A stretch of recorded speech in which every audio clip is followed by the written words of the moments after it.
¿Qué es una emoción? ¿Por qué es tan importante que aclaremos qué es una emoción? Una emoción es un estado de ánimo producido por impresiones de los sentidos, ideas o recuerdos que con frecuencia se traducen en gestos, actitudes u otras formas de expresión que involucran una sensación física. Es un estado afectivo que transforma de un modo momentáneo pero brusco el equilibrio de la estructura psicofísica del individuo. Las emociones son la manera en que se expresa el cuerpo cuando se expone a un sentimiento o pensamiento. Es decir, que una emoción es la expresión o reacción externa de un sentimiento. Y las emociones tienen que ver con la energía. La energía, a la vista, es invisible, ¿sí? Pero la física dice que la energía existe en todas partes y que todo lo que se puede ver y no ver es energía.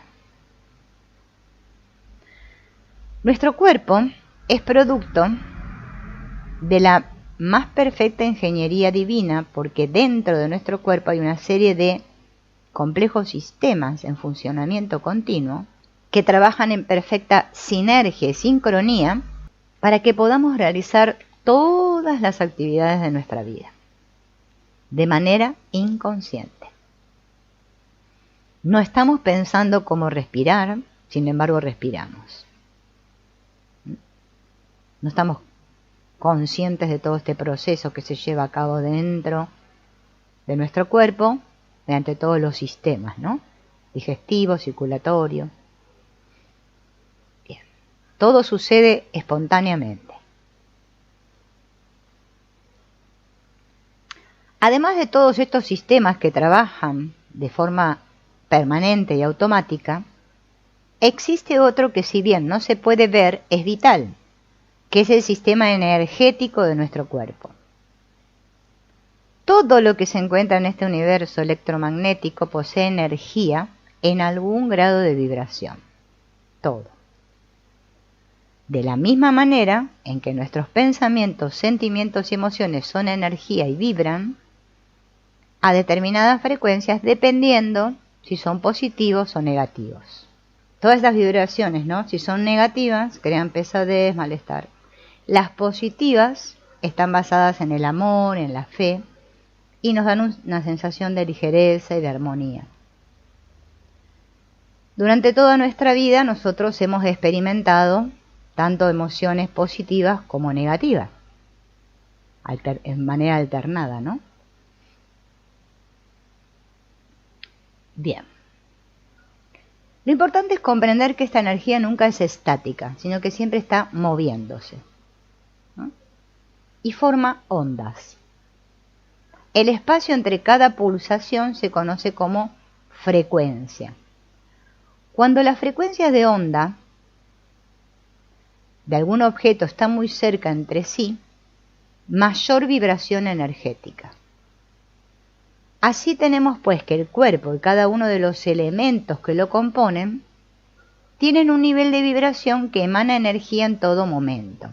Por ejemplo, la actividad eléctrica del corazón o del cerebro se pueden medir a través de, ya sabemos, aparatos que se llaman electrocardiograma y encefalogramas, ¿no? Así que nuestro cuerpo posee una naturaleza eléctrica. Los mensajes eléctricos fluyen constantemente a través de todas nuestras células, informándole lo que nos sucede. Por ejemplo, cuando recibimos un golpe, podemos comprobar cómo la energía viaja por los nervios llevando la información hasta el cerebro para que nos dé la respuesta justamente del dolor.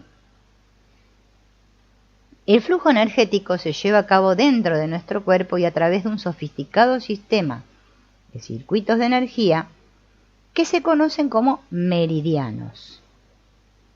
Desde hace más de 5.000 años la medicina china ha estudiado el funcionamiento de estos meridianos y la forma en que se producen las enfermedades cuando la energía que corre a través de estos meridianos se interrumpe. Bien. Saben que los chinos aplican esto llamado la acupuntura, ¿no? Aunque hay 3 principales meridianos, son en total varios miles los que conforman la extensa red energética que conecta y conduce la energía a todos los órganos y sistemas corporales, y los meridianos principales tienen terminaciones nerviosas en lugares específicos del cuerpo, desde donde pueden ser activados o estimulados. Cualquier reacción de estrés emocional producto de un sentimiento o emoción negativa produce un bloqueo que corta el flujo de la energía eléctrica y se manifiesta como enfermedad. La respuesta biológica natural de las células ante este tipo de situaciones es de contracción. Se contraen ante lo que perciben como una amenaza o ataque. Es como si la energía se atascara, se congelara. Y esto es lo que se conoce como bloqueo energético. Si estimulamos las terminaciones de los canales por los cuales circula, podemos volver a restablecer este flujo de energía y volver la armonía al sistema. Bien. Toda emoción negativa es como una piedra que obstruye el paso de la energía, como un bloqueo. Emoción es única. Tiene, por así decirlo, un pie en cada mundo. Es conciencia pura sin forma a la vez que la primera expresión de la conciencia pura en tu mente. Cuando miro el agua del océano, nos podemos dar cuenta que el agua adopta muchas formas, ¿no? En la superficie hay olas, hay espuma, corrientes. Por debajo está el agua, ¿no? Con una diversidad de temperaturas, densidades, grados de claridad. La superficie puede ser muy inconstante porque tiene olas, ¿no? Y estar a la vez muy quieta el agua del fondo, mientras por la superficie hay olas. Si tu mente fuera el océano, la conciencia pura sería el agua y la emoción. Las diferentes formas que el agua adopta, tus pensamientos, serían semejantes a la inmensa variedad de formas de vida que habitan el océano. ¿Sí? Vamos a leerlo de vuelta esto para comprender. Entonces, cuando miro el agua del océano, ¿no?, veo que el agua adopta diferentes formas. En la superficie hay olas y espuma y corrientes. Por debajo de ella el agua presenta toda una diversidad de temperaturas, densidades y grados de claridad. La superficie puede ser muy inconstante y estar a la vez muy quieta el agua del fondo. Si tu mente fuera el océano, la conciencia pura sería el agua y la emoción, las diferentes formas que el agua adopta. Tus pensamientos serían semejantes a la inmensa variedad de formas de vida que habitan el océano. Ahora vamos a salir de la analogía del océano y averigüemos por qué el pensamiento positivo, tal como hoy en día se practica, no funciona. Vieron que está de moda, pero piensa positivo. Bueno, no funciona. Tenemos tendencia a considerar que los pensamientos negativos y positivos son dos condiciones diferentes de una misma percepción, lo mismo que el calor y el frío, son dos condiciones diferentes. Si consideramos, por ejemplo, que el agua caliente es negativa y el agua fría positiva, bastaría con añadir suficiente agua fría a la caliente para que ésta se enfriara en un momento. Eso es lo que piensan muchos, que si añaden suficientes pensamientos positivos a una percepción negativa, ésta se transformará en una percepción positiva. Pero en realidad, ese modelo no funciona. Los que intentamos sofocar una percepción negativa con pensamientos positivos, nos estamos engañando. Cuesta mucho mantener una actitud positiva en una situación negativa, mientras que percibir una situación positiva no cuesta nada. Una percepción negativa y una positiva no son dos condiciones diferentes de una misma percepción, sino que son dos percepciones distintas. Es como si yo tuviera manzanas y naranjas. Si yo intentara convertir las manzanas en naranjas a base de combinar unas con otras, el resultado sería un desastre. Y si luego tratara de convencerme de que ese desastre no es un desastre, estaría negando lo obvio, lo cual es a la vez dañino y agotador. Teniendo esto presente, y volviendo a la analogía del océano, toda la vida contenida en un océano depende directamente de las condiciones del agua. Un pez de agua fría no se puede desarrollar en aguas tropicales. Un pensamiento positivo no puede prosperar en un ambiente negativo. Por muchos amigos que el pez de agua fría se lleve consigo en las aguas tropicales, a los pobres les será imposible vivir ahí. ¿Qué haría entonces ese pez de agua fría si estuviera practicando el pensamiento positivo? Trataría de convencerse de que las aguas cálidas en realidad son frías, pero a pesar de lo que le diga la imaginación, la realidad de vivir en aguas cálidas seguiría actuando en contra de cada esfuerzo suyo por llevar una vida productiva. A medida que su calidad de vida se fuese degradando, experimentaría un malestar y una negatividad cada vez mayor, y cada vez se tendría que esforzar más por mantener en pie la ilusión del agua fría. ¿Te das cuenta? Sir Walter Scott escribió: ¿qué enmarañada red tejemos la primera vez que practicamos el engaño? ¿A quién engañamos? A nosotros mismos. La cuestión es la siguiente. La negatividad tiene su valor. No nos hace ningún bien esconder la negatividad bajo la alfombra y decir, no existe, no existe. Bien. Al crear el engaño de la positividad, me pierdo la posibilidad de la posibilidad. Mientras me esfuerzo por mantener el convencimiento de que todo funciona a la perfección en mi mundo, me pierdo la posibilidad de mejorarlo de verdad. Si nuestro pez de aguas frías no practicara el pensamiento positivo o se empeñara en formular intenciones de abundancia, se encontraría con la pura y simple realidad de que no encaja. Y este descubrimiento sería su salvación y el primer paso hacia una positividad tangible. Tanto la negatividad como la positividad tienen un sentido en este mundo. Si negamos esta realidad, vivimos en la ilusión. Mientras que en cuanto admitimos que ambas, la positividad y la negatividad, trabajan juntas, la magia de la vida se pone en funcionamiento. Descenderemos a las profundidades de ese océano más adelante, en otros capítulos. El procedimiento que pronto vas a aprender es muy fácil de realizar. Cuesta más hablar de él y conceptualizarlo que ponerlo en práctica. Bien, bueno, esperen porque hoy estamos. More, basta, vení. Bueno, volvamos a la analogía del océano, que es la mente, ¿no?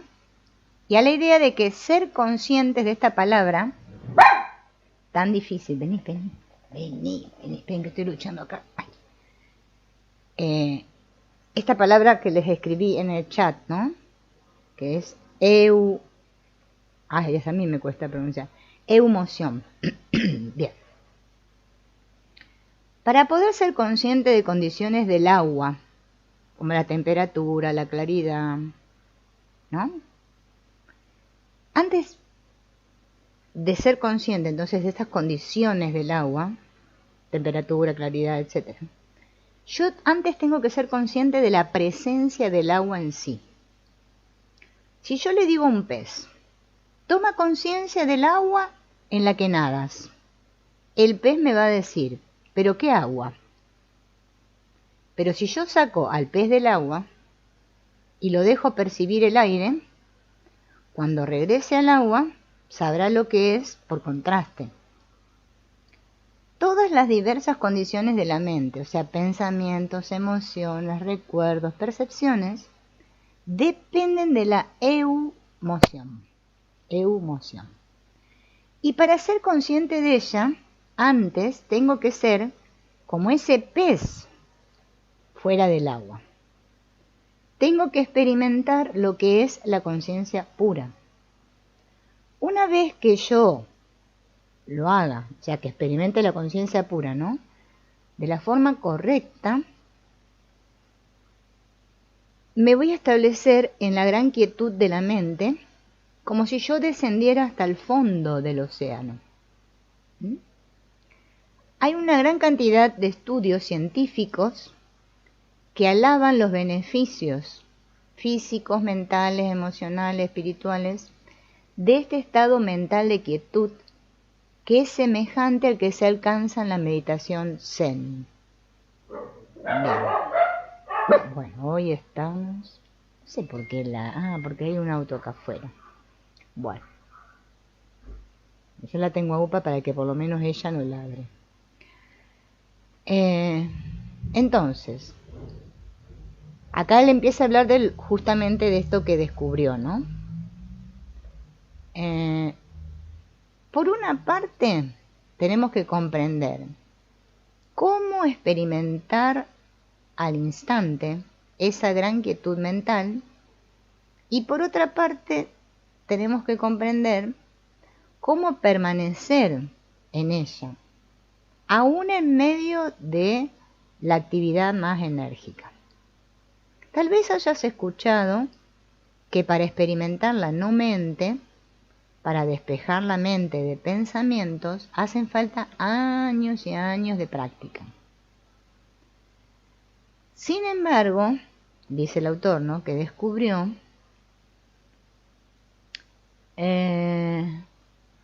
que en unos pocos minutos se puede lograr esto.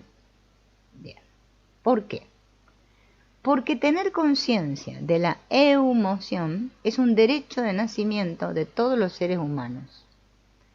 El acceso indiscriminado a esta esencia íntima, esta quietud interior de la que emanan la creatividad, la armonía y la curación, es extensión natural de nuestra cualidad humana. Ya la traemos grabada en nuestro código genético, ¿no? Los pasos para poder lograr esto, que son: habla de la percepción, que es automática e instantánea, que sin conciencia no hay percepción, que la conciencia pura es nuestra verdadera esencia, ser consciente de la conciencia pura mejora la calidad de vida, hay que invertir una energía inmensa para mantener una actitud positiva en una situación negativa, que es lo que acabamos de decir, ¿no?, que tomar conciencia de la emoción elimina la negatividad al instante y sin esfuerzo, y que es un derecho de nacimiento de todos los seres humanos. Cuando nosotros salimos del aislamiento y nos damos cuenta de que aprender a relacionarnos es parte de nuestra curación, una de las tareas que tenemos que aprender es a respetarnos a nosotros mismos y a los demás. Esto es difícil a causa de nuestros deseos conflictivos que nos hacen atropellarnos mutuamente. ¿Cómo podemos crear un mundo en el que podamos satisfacer nuestras necesidades y respetar al mismo tiempo las de las personas más cercanas? El tema del respeto provoca dos energías diferentes dentro de nosotros. Una funciona con el sentimiento de que a menos que consigas hacerte con lo que quieres, nunca lo conseguirás. La otra, en shock profundo, no tiene ni la habilidad ni la confianza para decir no y cree que todos se aprovechan siempre de él.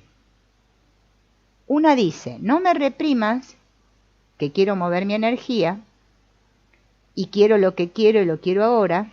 Y la otra dice, por favor no me dejes, te daré lo que quieras. Luego se resiente y siente que no es seguro confiar en nadie. Entonces, la primera, ¿no? Una funciona con el sentimiento de que a menos que consigas hacerte con lo que quieres, nunca lo conseguirás. Es la primera. Y la otra es la cuando uno está en estado de shock profundo y no tiene confianza para decir que no. O sea, las personas que nunca dicen que no, que dicen que sí a todo con tal de que no lo dejen de querer. La primera, ya digamos que el que quiere conseguir lo que quiere sí o sí, lleva al convencimiento de que todos intentan suprimir nuestra energía y sujetarnos. O sea, nos sentimos como que el otro no me deja ser o hacer. Y en la segunda, siento, que estoy en estado de shock, ¿no? Y nunca digo no, no pongo límites, siento que nadie respeta mi espacio y mi integridad. Puede parecer, ¿no?, que no nos demos cuenta que llevamos esto en nuestro interior, porque es posible que alguna de estas dos la hayamos suprimido, pero lo llevamos. No obstante, en un momento dado nos podemos estar identificando con una de ellas y nuestra pareja, o nuestro amigo, o nuestro hijo, o nuestro jefe, lo que sea, con la otra. Son dos heridas sin sanar que exigen ser trabajadas y traen lecciones kármicas con las que tenemos que trabajar. Una para aprender a respetar las necesidades de los demás y la otra para aprender a respetar nuestras propias necesidades. El asunto es que en esta sociedad, en este mundo, lo más normal y lo más común es que nadie respeta a nadie, o sea, no nos respetamos los unos a los otros. ¿Pero por qué sucede esto? Porque nuestras necesidades mismas que tenemos de supervivencia nos enceguecen. Si todos viviéramos nuestra naturaleza búdica, si viviéramos vidas totalmente conscientes, podríamos existir todos en el mundo con una actitud de apertura, de vulnerabilidad y perfecta inocencia. Pero lamentablemente el mundo no es así. Así que nuestro convencimiento de que para sobrevivir tenemos que cuidarnos y protegernos a nosotros mismos, nos hace ser a menudo bastante insensibles los unos a los otros. Así que nos vivimos invadiendo mutuamente nuestros espacios unos a otros. Ya en la infancia no se respetaron nuestros límites, así que naturalmente nosotros también perdimos la habilidad para respetarlos, los nuestros o los de los demás. Esto obviamente que lo hacemos de forma inconsciente. Vamos a ver un ejemplo de un amigo acá del autor que dice que un amigo se llevó prestado su equipo estéreo portátil sin pedírselo. Él llegó a su casa y se dio cuenta de que no estaba el equipo y el amigo no le había dejado ninguna nota y él no podía entender lo que había pasado. Primero pensé que lo había perdido o que alguien me lo había robado. Unos cuantos días después, mi amigo me dice, oh, tomé prestado tu estéreo por unos días, te lo voy a devolver mañana, ¿está bien? Claro, contento por haber descubierto dónde estaba, y como soy tan buena persona, le dije, oh, sí, no hay problema. Inmediatamente me dije a mí mismo que no debía ser tan quisquilloso ni molestarme porque alguien se llevara algo mío prestado, siendo que se trataba de mi amigo íntimo. Pero por dentro no me sentía del todo contento y cuando volví a ver a mi amigo, me sentí como distanciado de mi amigo. Si tomamos ambas partes de esta representación, ya sea el que es invadido o el que invade, necesitamos aprender cómo establecer nuestros límites de manera firme y con dignidad, y necesitamos aprender cómo ser sensibles con el espacio y las necesidades del otro, siendo al mismo tiempo sensibles con los nuestros. Vamos a investigar todas estas áreas. Vamos a hablar de la curación del plexo solar. Todos sabemos que el plexo solar es esta zona que tenemos aquí, donde estamos en contacto con la parte emocional nuestra, ¿no? Por eso es por ahí donde entra este asunto de la energía, ¿no? Del sentirme atacado. Cuando aprendemos a amarnos a nosotros mismos y nos sentimos dignos de honrar nuestra valía, ganamos en respeto propio. Cuando redescubrimos nuestra valía, honramos nuestros límites de forma natural y encontramos la habilidad y el valor para proteger nuestro propio espacio. Pero antes de llegar ahí, vamos a oscilar como un péndulo entre la víctima y el victimario, o la víctima y el tirano. Porque la víctima emite una energía que invita a la vergüenza. Y el tirano avergüenza para evitar sentir su propia vergüenza. O sea, el tirano es el que avergüenza a los demás para no sentir su propia vergüenza, y la víctima emite una energía que atrae a los sinvergüenza, digamos, para decirlo así, ¿no? Más en criollo. Desde el punto de vista de la víctima es muy normal que se dé cuenta de que está siendo invadida, ¿no? Se siente incómoda por lo que alguien le hace o le dice, ¿sí? Le quita importancia y finge que no le importa o niega su dolor, porque eso es más fácil que tener que confrontar a la persona, ¿no? Tras esta incapacidad justamente de establecer límites, está este miedo a perder el amor de esa persona, porque es un miedo que tenemos a decir que no, porque creemos que si le decimos que no al otro, el otro me va a dejar de querer, o me va a ver de una manera que yo no quiero que me vean así. También podemos tener miedo a que el otro se enoje con nosotros, a que invalide lo que decimos. Bien. Esa voz dice, si digo lo que siento o si me impongo, me castigarán, invalidarán, cortarán, violarán, agredirán, abusarán o se enfurecerán. Por culpa de la vergüenza de la víctima, perdemos contacto con nuestros propios sentimientos y nuestro propio espacio. Nuestra necesidad de amor y aprobación era tan desesperada que encogimos nuestras necesidades tomando cada vez menos espacio. Al no vivir esta energía, como no la vivo en mí, invito a que me invadan. O sea, como que dejo un espacio, atraigo a los invasores. Cuando se produce, entonces, nos damos cuenta y continuamos reforzando nuestra programación interna de que nuestros límites, que no sabemos poner límites, ¿no? Entonces por eso nadie nos respeta. El niño herido en nosotros, ¿no?, es una prioridad poco importante, ¿no? No lo ponemos en lo primero de la lista, sino que lo único que hacemos es que queremos que los otros nos amen, entonces nos dejamos hacer. ¿Bien?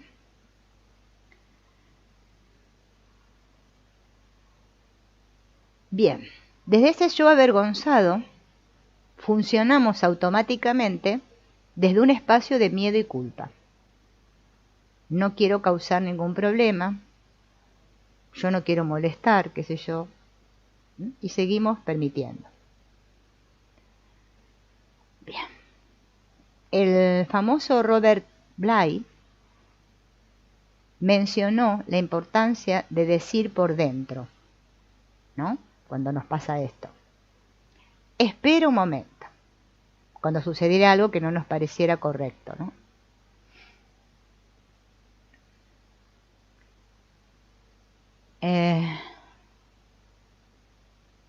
Bien. Primero me tengo que dar cuenta de cuando me invaden y volver a dar validez a mis límites. Porque si no me doy cuenta, es que un poco difícil va a ser que pueda validar mis límites, ¿no? Nosotros, la tendencia más común, por eso es que comenzamos hablando de esto de la proyección, ¿no? Es que culpamos a los demás por avergonzarnos, pero al mismo tiempo no nos damos cuenta que el problema no es del otro. Entonces, ¿quién tiene que aprender a autorrespetarse? Yo. Bien. ¿Por qué no lo hacemos? Porque tenemos miedo y porque necesitamos sentirnos aprobados. Eso es andar en busca todo el tiempo de la aprobación de los demás, es justamente lo que nos hace vibrar o emitir una vibración que invita a que todo el mundo nos falte el respeto y nos humille. Al darnos cuenta de que somos nosotros los que provocamos esto, con esa vibración, vamos a empezar a entrar ahí, en nuestra propia vergüenza.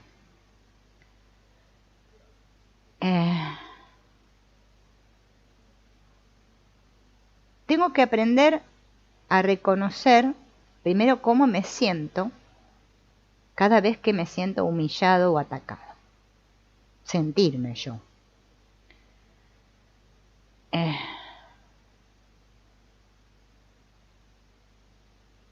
Acá en el ejemplo que da el autor dice, porque él pasó por esta situación, que para poder darme cuenta de cuándo me sentía avergonzado o atacado, lo primero que hacía, falta aprender, ¿no? Lo que primero tenía que aprender, era saber cuáles eran los límites. Y para él fue una sorpresa darse cuenta de que cosas tales como no escuchar cuando alguien le hablaba, no cumplir con los acuerdos, hacer esperar a alguien, no pagar sus deudas sin que tengan que recordárselo, o llevarse algo de alguien sin pedirlo, eran todas invasiones de los límites. Si cuando éramos niños tuvimos poco espacio físico propio, podemos sentirnos constantemente encerrados o simplemente amoldarnos, a negarnos a nosotros mismos. Si de niños sufrimos abuso de cualquier tipo, reaprender y validar nuestros límites corporales, ¿no? Es una tarea monumental. Si sufrimos abuso emocional y se nos enseñó a sentirnos culpables por los sentimientos de otra persona, o se nos dijo siempre lo que debíamos sentir o pensar, nos vamos a sentir continuamente culpables cuando intentemos imponernos. Para redescubrir y respetar mis límites, el autor dice que tuvo que pasar por un proceso continuo de regresar a sí mismo y confiar en esta parte, en su barriga, dice él, ¿no? En su plexo solar, porque acá es donde nos damos cuenta que algo no está bien. Es como nuestra antena, ¿no? Del sentir. Fíjense que todo lo sentimos aquí. Si nuestra habilidad para sentir y expresar la ira está reprimida, también se nos ha desconectado de nuestra fuerza y eso provoca que nos desmoronemos y hundamos en la humillación. En esta fase del proceso de autorrespeto estamos aprendiendo a sentir y expresar nuestra ira sin perdernos en la culpa o en la reacción. Aprender a decir no y devolvernos el respeto propio significa reconectarse con la ira de este niño, esa ira que lleva adentro por toda la humillación y las invasiones que ha sufrido. A pesar de cualquier estrategia de supervivencia que podamos desarrollar, ¿no? Para manejar esto, ese niño no olvidó nada. O sea, yo a nivel ahora adulto trato de olvidarme de eso, pero el niño no se olvidó. Así que ¿a dónde va todo ese resentimiento? Va hacia adentro. Está enterrado bajo la culpa y el miedo. Y luego se va filtrando hacia afuera en múltiples formas indirectas. siendo pasivo, siendo agresivo, siendo malhumorado, malintencionado, quejumbroso, sarcástico, violento.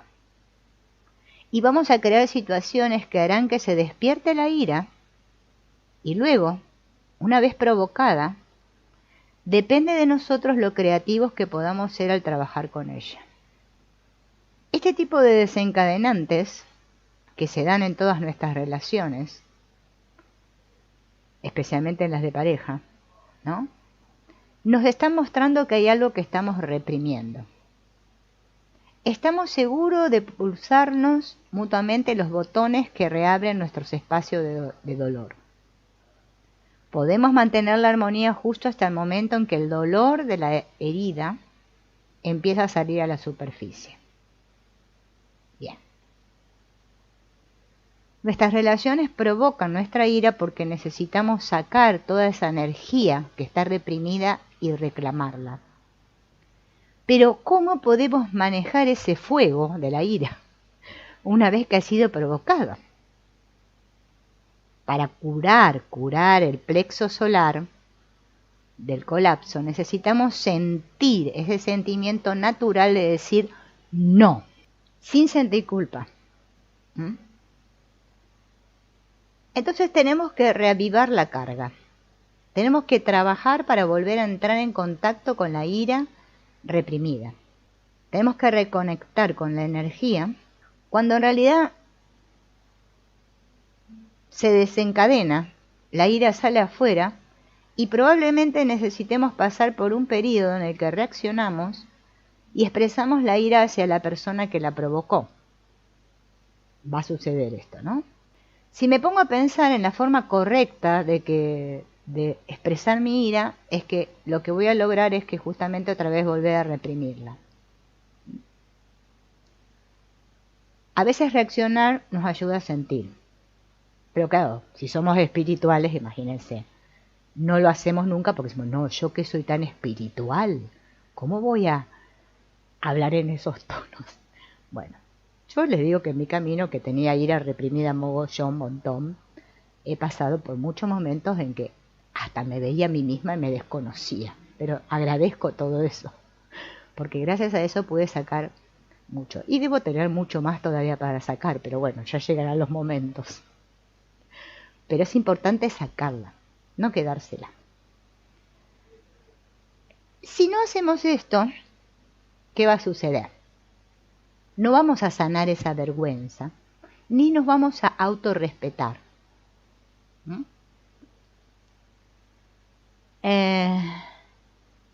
Vamos a sanar volviendo a nosotros mismos, pasando del estado de reaccionar cuando sentimos que alguien se está aprovechando de nosotros,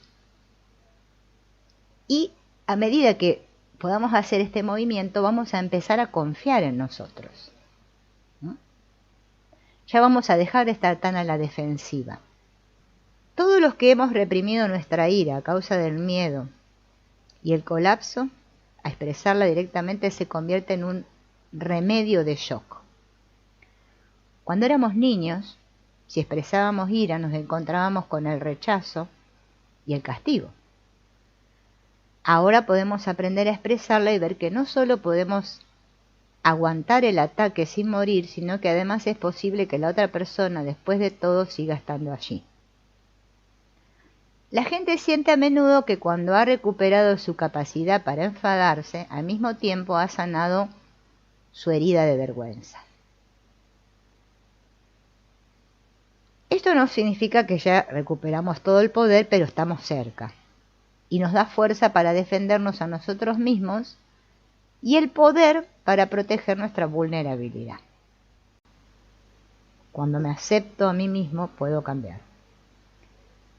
Conforme vamos entendiendo, reaprendiendo a sentir, cuidándonos más y tomando las riendas, nuestras sensaciones internas cambian y evolucionan. También los distintos aspectos que nos componen empiezan a encajar mejor entre sí, y con el tiempo que vivimos y nos sentimos más identificados con quienes somos. Las partes que forman nuestra personalidad están desarrollando todo su potencial y dejándonos ver recursos que teníamos y que desconocíamos. Aunque esto todavía no se esté produciendo, es bueno que imaginemos cuál será su ruta, de qué modo cada una de ellas puede regenerarse y convertirse en una versión mejorada de sí misma. Cada uno de nosotros tendremos que encontrar cómo son concretamente los distintos aspectos que nos componen, cómo y por qué se desarrollaron y las posibilidades que llevan dentro. El camino siempre es el mismo: entender los orígenes, desprenderlas del molde en el que se formaron, abrir la comunicación con el resto del sistema, combinar las perspectivas del pasado y el presente y dejar que adquieran una nueva forma, que encaje con las demás partes y con el momento presente. ¿Cómo uno puede encontrar a su increíble Hulk dentro de uno? ¿Recuerdan la serie esta del Increíble Hulk o Increíble Hulk, ¿no? Que se ponía todo verde, que estaba protagonizada por este actor Bill Bixby, ¿no?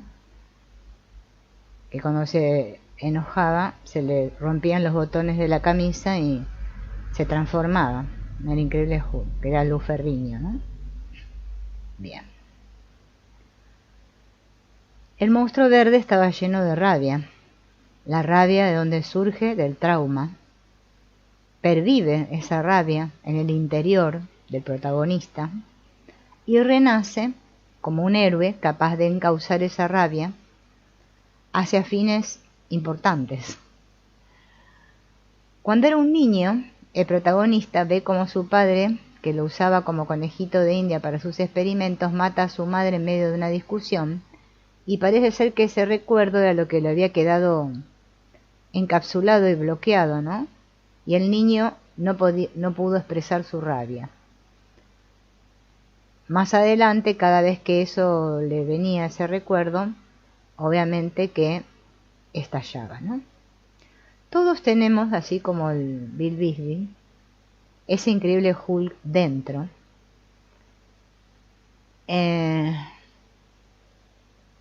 Y justamente nuestros monstruos internos son como niños heridos, furiosos, adolescentes rebelándose contra el mundo. Son puro dolor. Es una rabia que no tiene fin. Si sabemos ver detrás de las conductas que han tenido, de las cosas que han roto, de las barbaridades que nos han dicho, lo que más necesitan esas partes sucederá. Alguien se habrá dado cuenta de cómo se sienten, de lo mucho que les ha dolido la vida, de que no pueden más. Y en el momento en que entendemos eso, aunque aún no se haya ido toda la tristeza y el sufrimiento, aunque siga habiendo más rabia de la que tocaría en base a lo que vivimos ahora, esta parte nuestra podrá empezar a jugar de nuestro lado y no tenerla como enemiga, ¿no? Probablemente o posiblemente, cuando esto empiece a ser así, lo notaremos en el momento en que tengamos que enfrentarnos a alguien que habitualmente nos puede y la voz nos salga más firme, con una seguridad que no es propia de nosotros.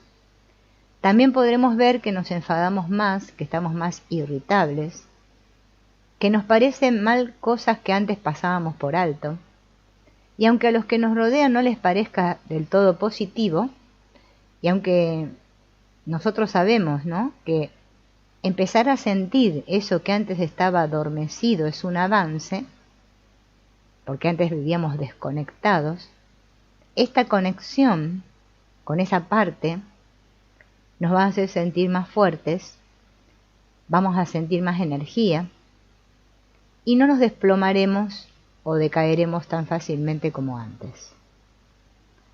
Hemos iniciado la reconciliación con esta parte que ya no odiamos tanto. No vamos a sentir tanta rabia con nosotros mismos por ser débiles, por someternos. Y cuando nos vengamos abajo, no escucharemos en nuestra cabeza esos insultos, sino bueno, levántate una vez más y sal a tomar el aire. podremos plantearnos los pros y los contras, los distintos aspectos a tener en cuenta. Nuestra visión va a ser más completa y vamos a poder tomar mejores decisiones. ¿Bien? Todo empieza a salir hacia afuera y no lo vamos a querer volver a esconder. Ahora vamos a hablar del fantasma que pudo descansar. El fantasma que pudo descansar. Recién hablábamos del increíble Hulk. Ahora estamos con el fantasma, ¿no? Ya en vez de llamarle monstruos internos a todas esas partes nuestras, le vamos a ver cuáles son los fantasmas. Son esas partes que están imbuidas del espíritu de determinadas figuras de nuestra vida. Reproducen conductas de personas que han tenido una gran influencia en nosotros, un gran poder o control. Es como si esa influencia persistiera en nosotros, ¿no? Aunque ya esa persona no forma parte de nuestras vidas o no convivimos con ellos, siguen en nuestro mundo, pero interno, o sea, no en el externo, sino en el interno, ¿no? Como diciéndonos que aún no han dicho la última palabra. Nuestros padres, parejas, profesores, compañeros, pueden haber tenido comportamientos tan patológicos hacia nosotros que alteraron por completo nuestro modo de funcionar. Su presencia fue tan fuerte que se introdujeron en nuestra mente y su eco ha persistido, aunque sea mucho tiempo después. Volvernos a resolver nuestra historia con ellos es imprescindible para que los fantasmas dejen de inmiscuirse en nuestra vida presente. Por eso, tenemos que sentarnos ante ellos y mirarlos de frente, como cuando éramos niños y veíamos sombras que nos asustaban. Encender la luz hace que muchas de ellas desaparezcan y veamos lo que realmente representan. Por ejemplo, un padre alcohólico que solucionaba todo a través de la violencia, que era incapaz de gestionar su propia vida, y su opinión es la menos autorizada de todas las que conocemos, la voz en nuestra cabeza que nos insulta, como él lo hacía, que repite las mismas frases de un juicio alterado por el alcohol. Estas historias de maltrato se remontan muchas veces varias generaciones atrás. ¿Queremos seguir con ese fantasma? Nuestra mente puede aprender de mejores modelos. Es normal que repita los viejos modelos de tanto haberlos oído, pero cada vez que escuchemos en nuestras cabezas las frases de nuestro padre, nos pararemos a recordar quién era realmente esta persona y nos diremos que podemos aprender a hablarnos a nosotros mismos de otra manera. Podemos ayudarnos con un ejercicio a tomar conciencia de esto. Imaginemos en nuestra mente, o dibujemos el aspecto que tendría la parte de nosotros que nos dice lo que nos decía nuestro padre, o que tiene impulsos como los suyos y que parece reproducir su comportamiento. Seguramente no queremos ser como esa persona, y ver esa imagen nos despierta el mismo modelo y el mismo rechazo que sentiríamos ante la persona de carne y hueso desde la que copiamos esas reacciones. Tomemos ahora una foto real de esa persona, o si no, imaginamos una foto mental, ¿no? Dejamos de llamarle padre y nos referimos a él por su nombre de pila. Un momento importante del crecimiento de un niño es cuando deja de mirar a sus padres como figuras simbólicas, como los dioses de un pequeño mundo, y pasa a verlos como personas reales. Por tanto, tratemos de mirar la foto como si mirásemos a alguien ajeno a nosotros. ¿Qué pensaríamos de alguien así? Veríamos seguramente a una persona muy equivocada en la vida, a alguien mentalmente desequilibrado, alguien que se destrozó a sí mismo y a los que lo rodeaban, una persona que nunca asumió la responsabilidad de sus actos y que si a veces lo hacía, no trató de enmendarlos. Le diremos a esa foto real o imaginaria que estaba muy equivocado, que lo hizo muy mal y que se perdió a toda su familia, que no supo verla ni comprenderla, que no entendía nada, ni siquiera se entendía a sí mismo. Hacemos recuento de cuántas opiniones sobre el mundo, sobre él y sobre nosotros nos transmitió, y le diremos que esa es su herencia y que renunciamos a ella. Después de todo, lo que él creía no son ni más ni menos que las opiniones de un hombre cualquiera, y no precisamente uno sano y equilibrado. Aparte de las consignas y las reglas que esa figura nos impuso, su modelo contribuyó mucho a nuestro aprendizaje de cómo sentir y cómo regular nuestras emociones. Cuando estábamos mal, vimos su cara de desprecio. Cuando estábamos asustados en nuestra habitación, se oían sus gritos de fondo. La rabia que nos daba la situación se convirtió en impotencia ante una rabia más grande que nos superaba. Sentimos mucho asco y mucha vergüenza por habernos criado con una persona así. Le decimos al hombre de la foto que nuestras emociones están bien, que es lógico que las hayamos sentido, pero que ahora no, que ya somos adultos, que podemos verlo todo ya desde un lugar distinto. Nos volvemos entonces hacia la parte de nosotros que copió de ese modelo y nos recordamos que la persona real es una cosa, pero eso que miramos es una parte nuestra. La miramos de nuevo y vemos qué aspecto tiene. Quizá nos damos cuenta de que se parece a nuestro padre, pero que no es nuestro padre. Y para ayudarla a evolucionar, le traeremos además todos los modelos sanos que hemos conocido, la gente que nos valoró, o que sabe expresar su rabia con seguridad y firmeza, y al no confundirla con la persona de la que esa parte nuestra aprendió, la vergüenza y el asco hacia ella irán diluyéndose, y la podemos mirar con aceptación y reconocimiento. Esto hará que los gestos de nuestro padre se vayan borrando de su cara, que su forma se vaya modelando de otro modo, y que se parezca cada vez más a nosotros. Esta parte ha de aprender a ser reguladora en lugar de desreguladora. Ahora, ante nuestros estados emocionales, puede decirnos cosas distintas, cosas que nos calman, que suavizan las sensaciones. Esto llevará tiempo, porque habremos de superar muchos miedos, mucho rechazo. Por eso tendremos que tener mucha paciencia, porque sabemos que se tarda mucho en dominar un nuevo idioma. Bien.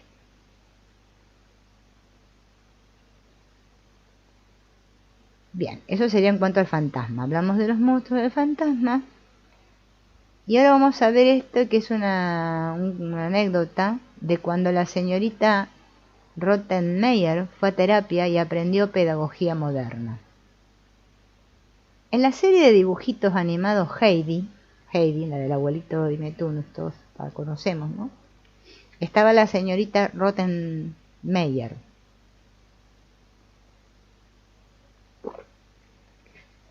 que era la institutriz, que era severa y amargada, de la niña esta Clara, la que estaba en silla de ruedas, ¿no? A Heidi la mandan a vivir un tiempo con esta Clara.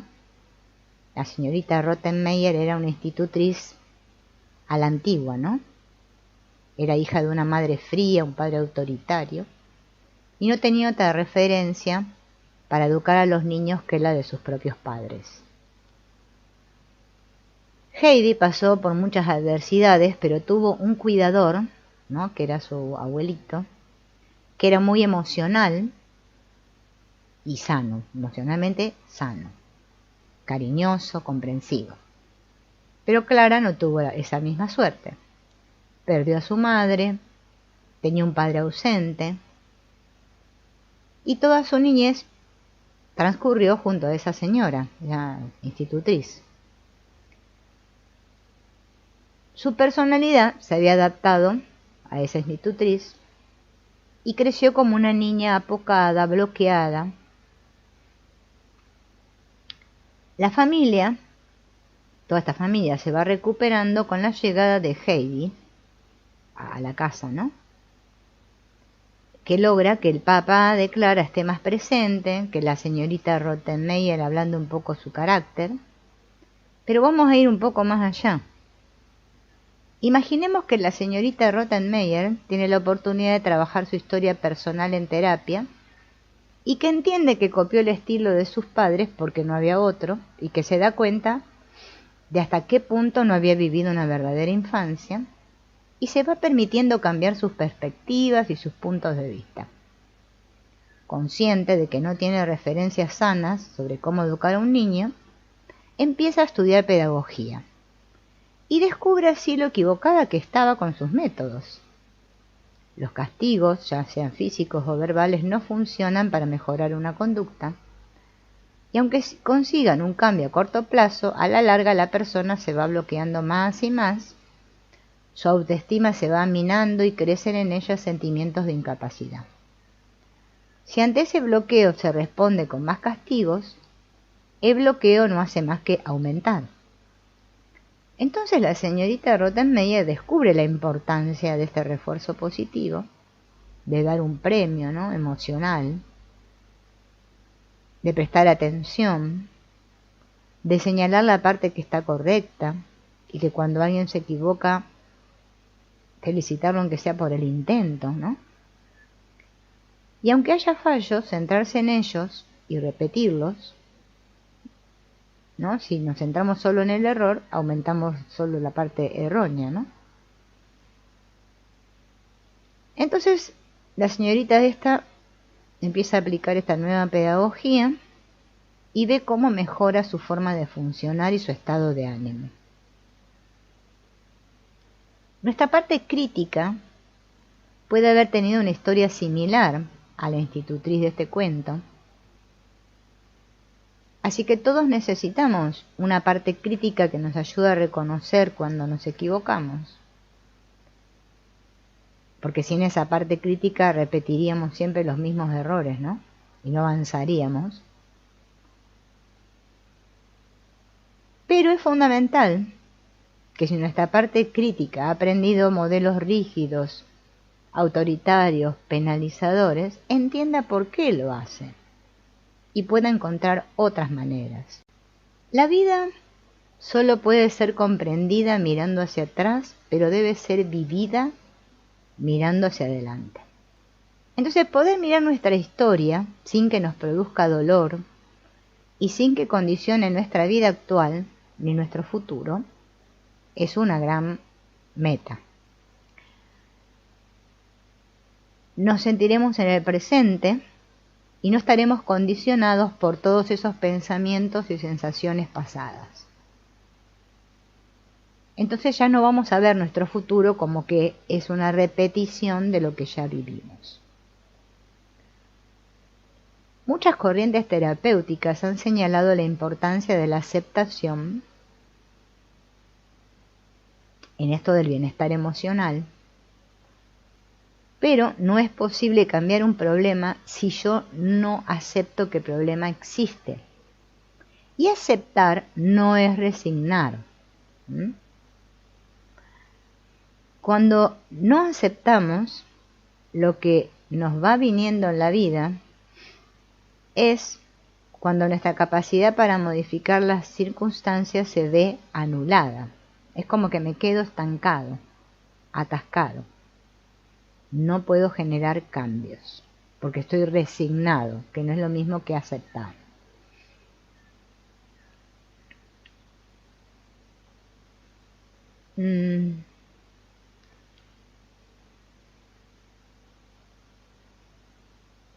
Esto de mirar atrás no es darle vueltas y vueltas en la cabeza al asunto, como un bucle cerrado.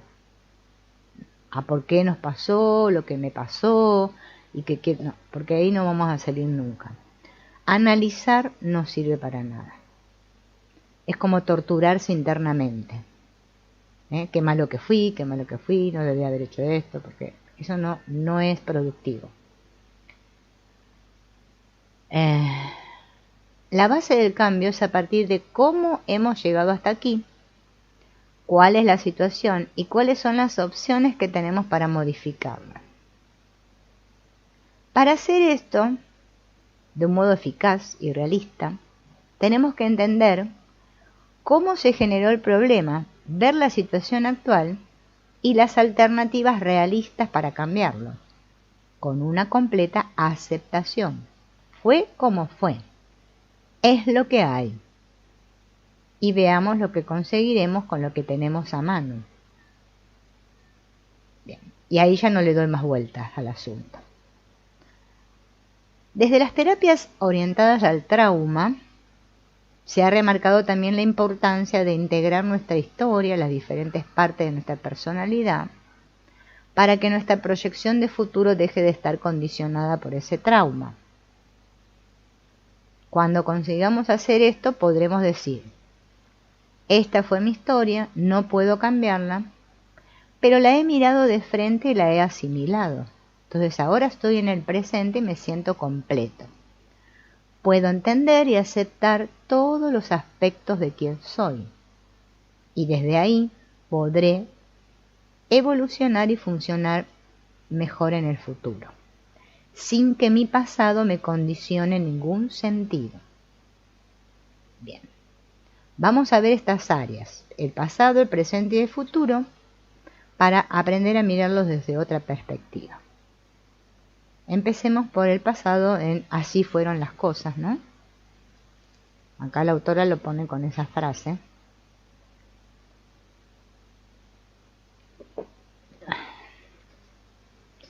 Dice: tanto si nos hemos pasado mucho tiempo sin pensar en nuestro pasado, sin recordarlo, como si hemos vivido torturados por nuestros recuerdos, preguntándonos: ¿por qué me tocó a mí?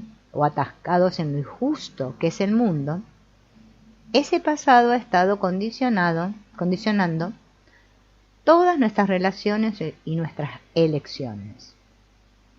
Si hemos ido tomando conciencia de ello y haciendo cambios en nuestra manera de cuidarnos, regularnos y relacionarnos, es momento de reescribir nuestra historia. No vamos a cambiar los hechos, pero sí la lectura que vamos a hacer de ellos. Va a ser un relato sin culpa, sin dolor, sin vergüenza, sin rencor. No es que si nos hicieron daño tengamos que perdonar, pero no estaremos atascados en la impotencia, ni sintiendo que tendríamos que haber hecho algo distinto, ni esclavizados por un sentimiento de revancha. Habremos llegado a un distanciamiento emocional, a una cierta indiferencia, que no nos impiden saber que lo que está mal, y hacer un juicio moral negativo de las situaciones que así lo merecen. En este punto ya hemos curado nuestras heridas, la tristeza se ha soltado, se ha marchado, hemos mirado nuestra vergüenza de frente, se ha evaporado, el asco se ha soltado, los bloqueos se han aflojado. Miramos nuestra historia como quien mira una foto vieja, ¿sí? En ese tono sepia, sin color. Recordamos lo que pasó, pero ya no lo sentimos. No porque estemos desconectados, sino porque realmente ahora no está. Cuando lo podemos mirar así, ya es solo un recuerdo y realmente está en el pasado. Bien. O sea que podemos construir una nueva narrativa sobre nuestra vida, como si armáramos un documental donde nos vamos explicando de nuevo cómo hemos llegado hasta aquí.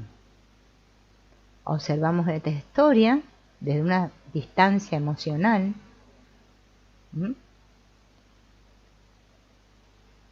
sin que nos atrape. Puede que antes hayamos repasado esos momentos, pero de nada sirve hacer esto desde la desesperación o condenándonos y culpándonos. ¿Cómo no hice nada? ¿Cómo puede la gente hacer esas cosas? ¿Por qué tengo tanta mala suerte, no? Esas preguntas son preguntas trampas. Ninguna de ellas nos permite aceptar lo que pasó. De algún modo, aunque no nos lo digamos así, es como si quisiéramos tomar la máquina del tiempo y volver el pasado atrás. Como no existe la máquina del tiempo, el pasado no se puede cambiar.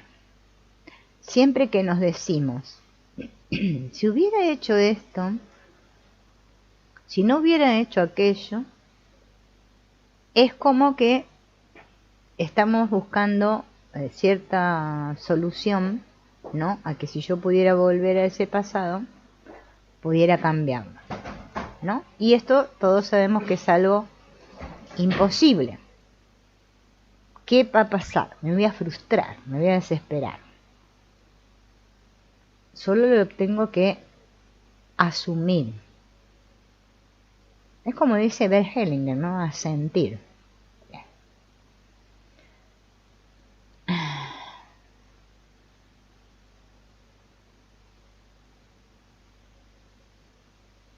Entonces, lo importante es mirar los recuerdos tal como están en nuestra mente, ¿bien? En nuestra memoria.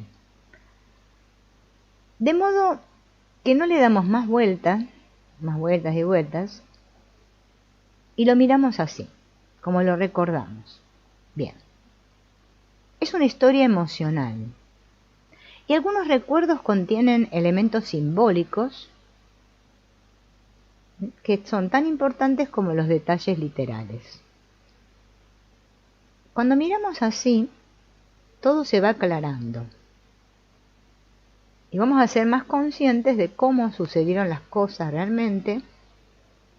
Y una vez que miremos nuestra historia diciéndonos, así fue, así lo recuerdo, hice lo que pude con todo aquello, vamos a estar listos para vivir nuestro momento presente sin lazos con el pasado, habiendo ya realmente aprendido del pasado. Si no, es como que no aprendemos nada, ¿no? De todo lo que nos pasó. Bien, vamos a tomar un poco más. Eso con respecto al pasado.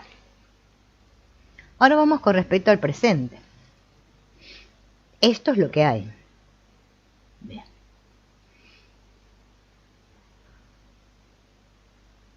Dejamos de vivir en el planeta de las cosas soñadas, donde hay una versión de las personas importantes de nuestra vida diseñada en función de cómo nos hubiese gustado que fueran, o todo lo que me hubiese gustado tener, y me planto bien firme con los pies en la tierra,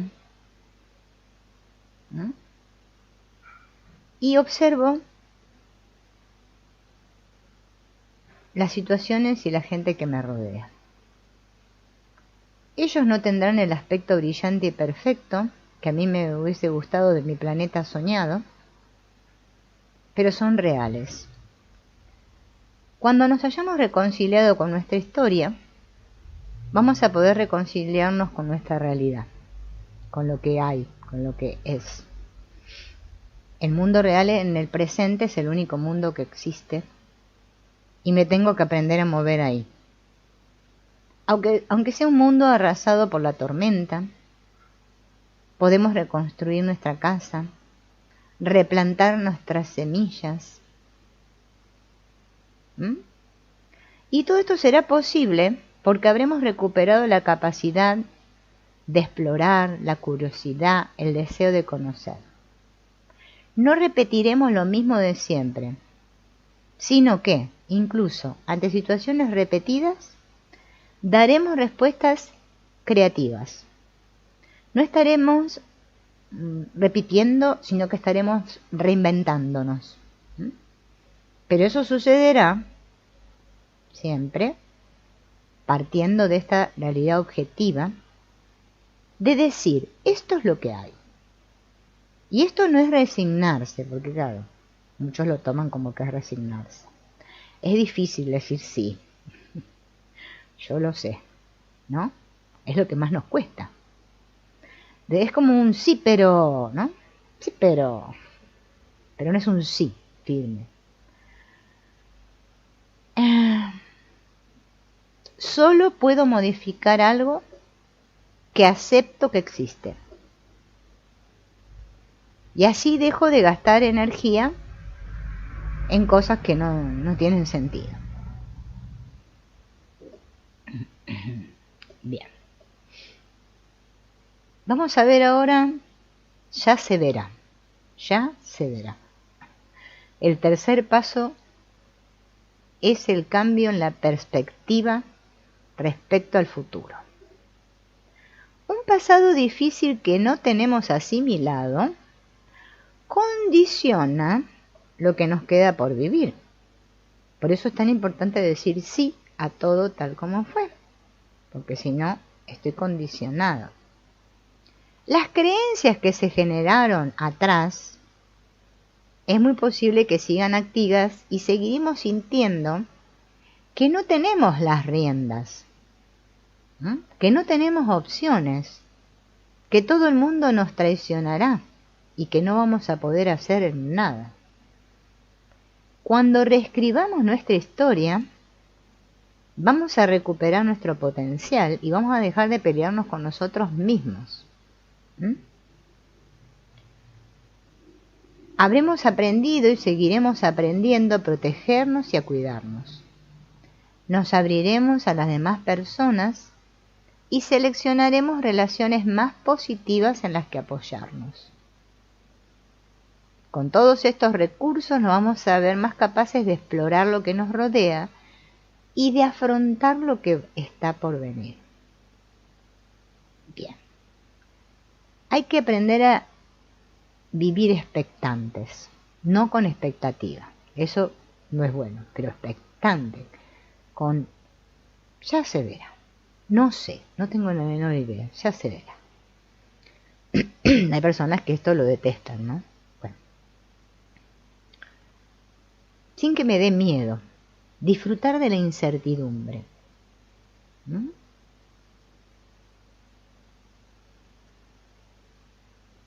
No tener miedo a lo desconocido. Eso es arriesgarse. Bien. A ver, esperen que adelanto acá un poco.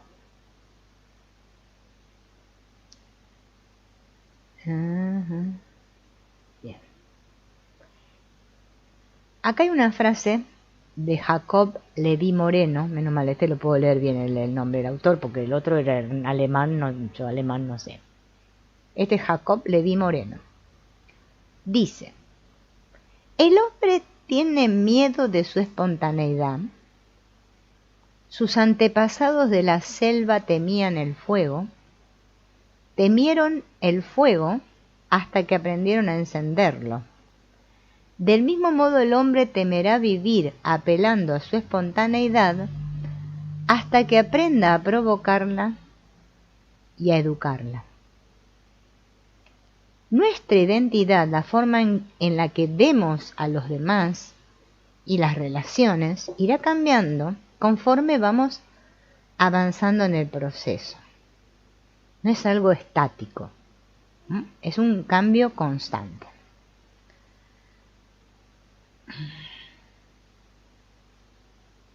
Una vez que soltemos nuestras referencias, las nuevas referencias se irán estableciendo de modo natural.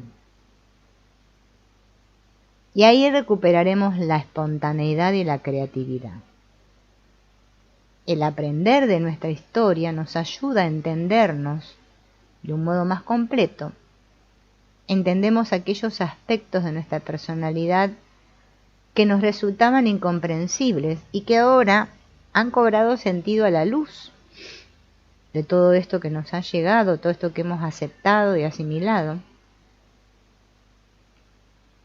La pelea con nosotros mismos termina, hacemos las paces con nosotros mismos. Y esto no implica que este proceso se complete nunca al 100%, simplemente que los bloqueos están bastante disueltos y todo empieza a fluir. Vamos en una dirección en la que fluimos, ¿no?